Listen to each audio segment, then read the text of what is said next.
RFM matin sunu gan Boubacar Seye salaamaaleykum. waaleykum salaam Babacar. ñu nuyu El Hadj Ndiogou Diène Boubacar Seye yaa sanc ba noppi jiite ONG bi ñuy wax Horizon Sans Frontières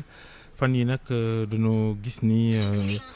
da nga yëkkati ay kàddu jëmale ci situation réew mi ak li nga sàkku ak dal ak ñoom seen mu tombeek nag tey sax faf tribunal war a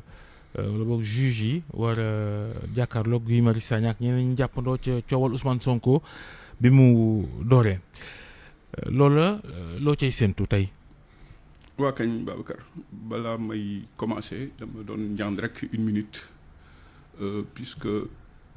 tey c'est l'occasion pour man di gërëm waa RFM di gërëm waa groupe Futurs Médias pour rôle bi nga xam ni joué ngeen ko sur mon élargissement bi ma tolof yi ma daloon ba ñu yóbbu ma prison tey nag devant tout le Sénégal et sa diaspora may remercier rajo bi ci kawam El Hadj Assane Gueye yow mi ba ci Ndiogou Georges sans oublier personne du généraliser aussi avec le groupe Futurs Médias parce que mën naa wax ni man mënuma leen fay et votre soutien a été de sans faille depuis bi ñu ñëwee Sénégal voilà su loolu passé nag comme ni nga ko waxee dama jàpp ni tey rek suñu dëkk le pays malheureusement dafa traverser des moments très troubles boo xoolee sax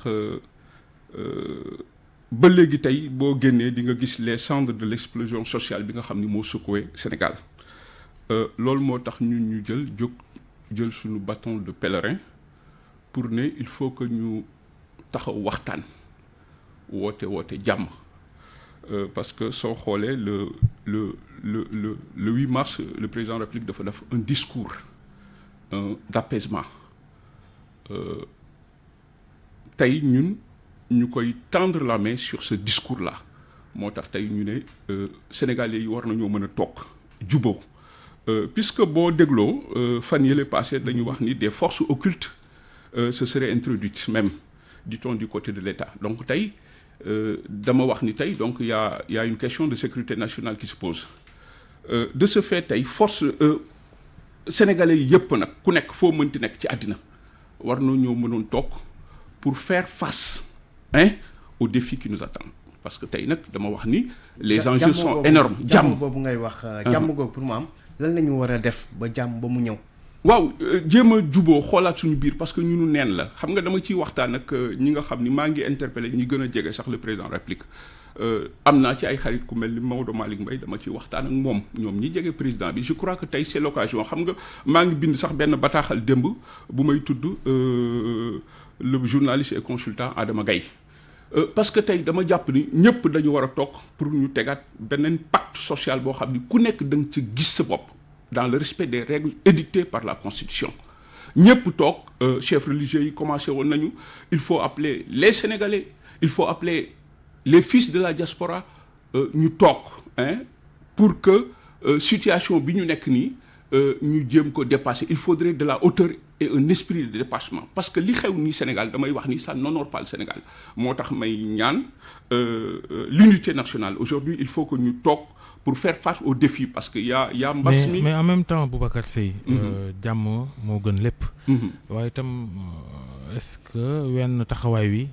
war na ñenn ñi yaa ngi wax diaspora bi gis nañ ni réew mi bu coow amee dafa am ñenn ci nekk diaspora bi du ñëpp ñoo xam ne bokk nañ ci ñi xambataal bi bokk nañ ci ñi gën a ñaaw làmmiñ ci ay saagaak ñoom seen loolu itam est-ce que duñu saafara loolu ba noppi bala ñoo jublu ci leneen absolument parce que xam nga nous avons une position de principe qui ne change pas saaga moom duñ ko d'accord kenn parce que ñun duñu d'accord kenn bëggul ñu saaga la kenn bëggul aussi ñu toroxal la donc effectivement ces comportements là c'est à revoir man maa ngi ñaax képp koo xam ne rek yaa ngi ci diaspora bi parce que ñoom laa gën a mën a waxal parce que ci diaspora bi laa bokk kon je suis d'accord pour ñu wax ni ku ñu naan Ousmane Tounkara nekk ca Amérique te ñëpp xam mëninam loolu itam te ñu teg ko loxo sax war koo àtte foofu ñu ne wala ñu indi ko Sénégal noo gisee moom kaawam par exemple waaw mais man dama jàpp ni lépp rek mën nañ ko mën a lijjanti parce que doomu sénégalais la gaa mën naa waxee noo xam ni ñu ci bëri d'accorduñ ci mais nañu fexe ba xam nga tey dafa am ce qu'on appelle y a une pathologie qui attaque suñu système politique depuis des décennies boo xoolee cette pathologie là dafa indi une crise de confiance aiguë entre le peuple, les institutions et les hommes politiques ba nga xam ni amatul confiance ci diaspora bi gis nga évolution bi mu am tey y a un mécontentement total gis nga wax nga Ka Tunkara ak ñeneen ñoo xam ne ñëpp a ngi wax mais il est temps actuellement qu'on fasse taire ñu dépassionner débat bi tuuti dëgg bal bi dox jàmm parce que le Sénégal nag vitrine la le Sénégal est une porte d'influence kon am na loo xam ni muy feeñ ci dëkk bi di jëm bitim réew gis nga à un moment donné semaine yële passé donc le Sénégal a fait honteusement la une des médias ci àddina bi loolu je crois que baaxul ci dëkk bu mel ni Sénégal loolu moo tax muy diaspora bi muy Sénégal je crois que il est temps que ñëpp toogaat waxtaan xam ni kat lii ñoo ko bokk et aujourd'hui le défi c'est faire face comment on appelle à la menace sécuritaire bi ñu wax le défi c'est la préservation de notre stabilité sociale le défi c'est de faire face à l'extrême pauvreté bi nga xam ni tey xale yaa ngi dee ci géej gi ak yeneen. xëy na yéen ONG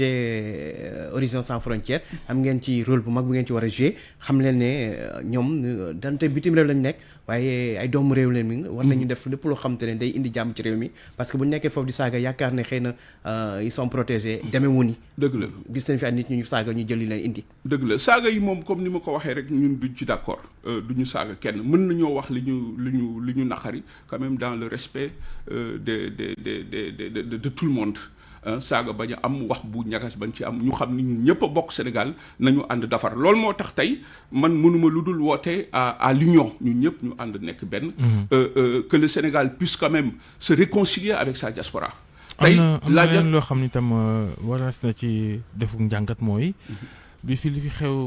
xewee woon fitna yeeg bakkaani ci rot ba njiitu réew mi jël kàddu wax ci wàllu xëyu ndaw ñi nu mu koy gën a ñoŋalee jëlaat ay milliards yu bari ne nguur gi dina ko génnee loola déggoon nañ ko jamono yi nga xam ne gone yi dañ doon jël gaal lool fan yee ba ñeenti téeméer ci ñoom 400 xale yu Sénégal des nañ ci géej gi sa ONG bi di Horizon Sans Frontières ci wàllu tukki lay yëngu gaal yooyu ba ñu demee ba gano yooyu faatu gouvernement bi soppeeku ñu ni sax gouvernement bi niñ ko tëralee noonu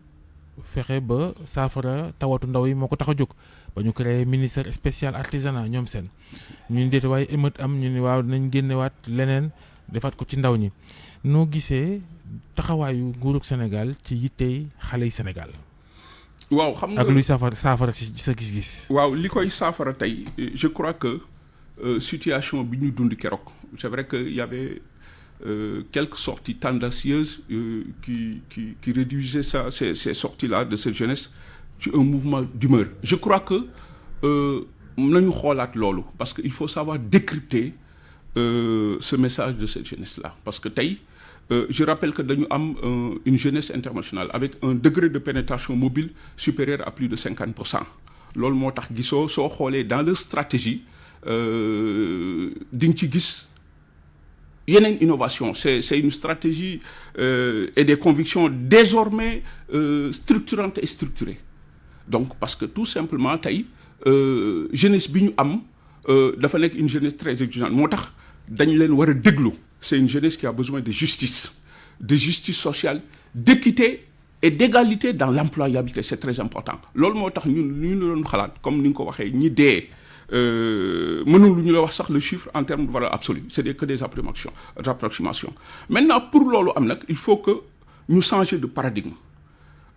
il y a un travail à faire en amont et un autre à faire en aval parce que nous avons aussi au-delà des causes économiques nous avons des causes socioculturelles moo tax ñun li ñuy ñaax li ñuy conseiller le président de la République maa ngi ciy waxtaan ak ñi ko gën a jege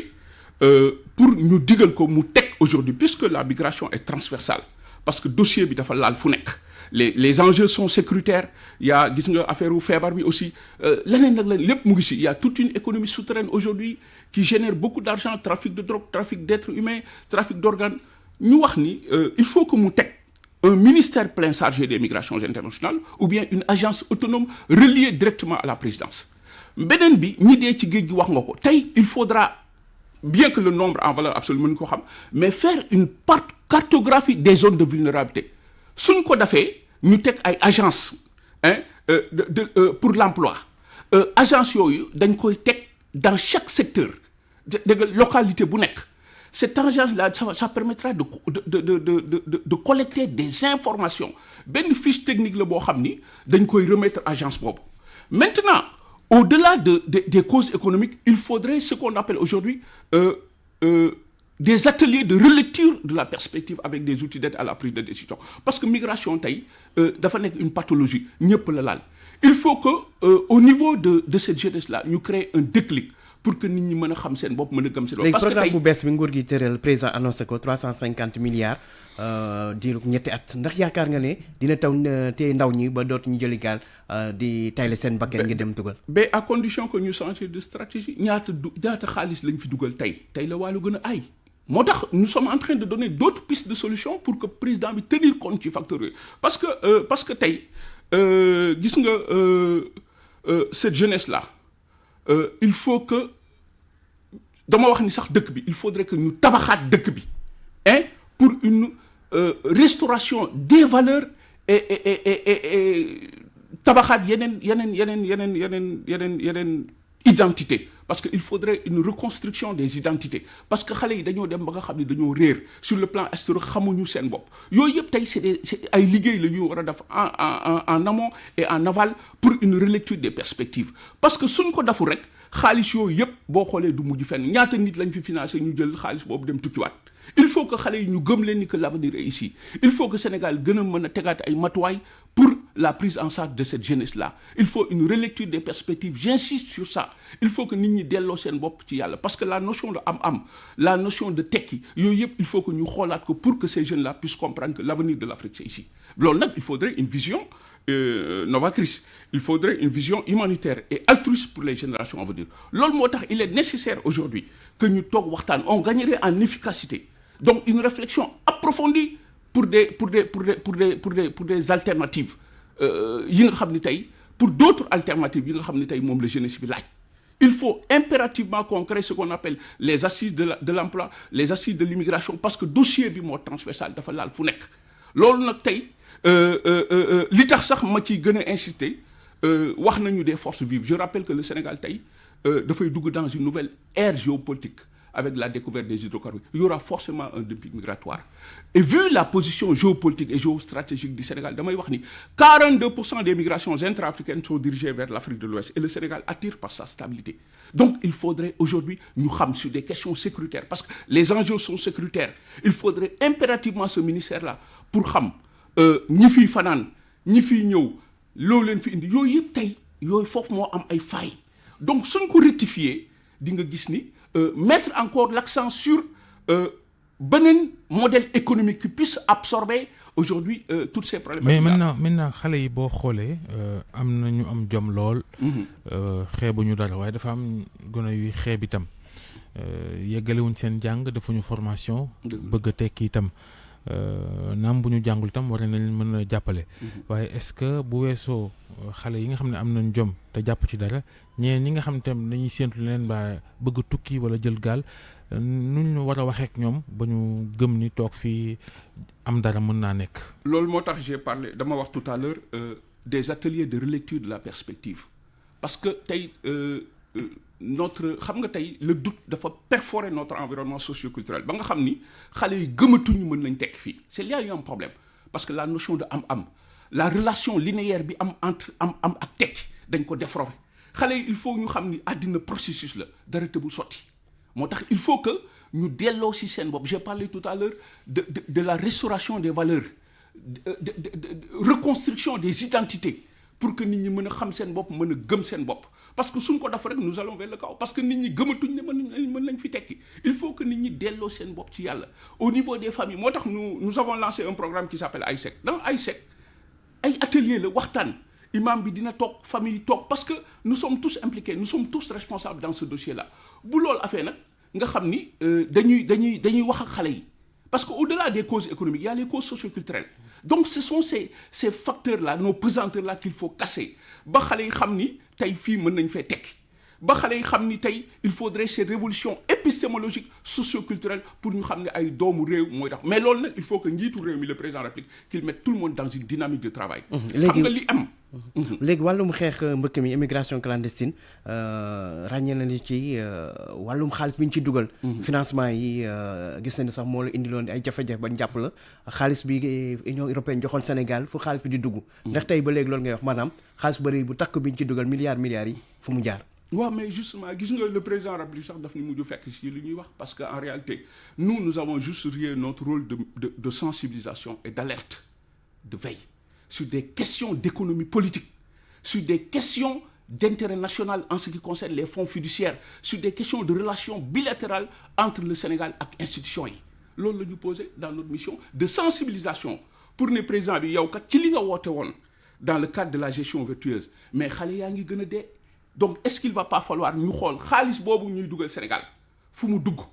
ndax niñ koy utiliser foofu la su fekkee baaxul ñu changer les axes et orientations stratégiques de l'aide au développement voilà ce que nous avons dit et nous continuerons de poser cette question moom sax fekki nañ si donc tey je crois que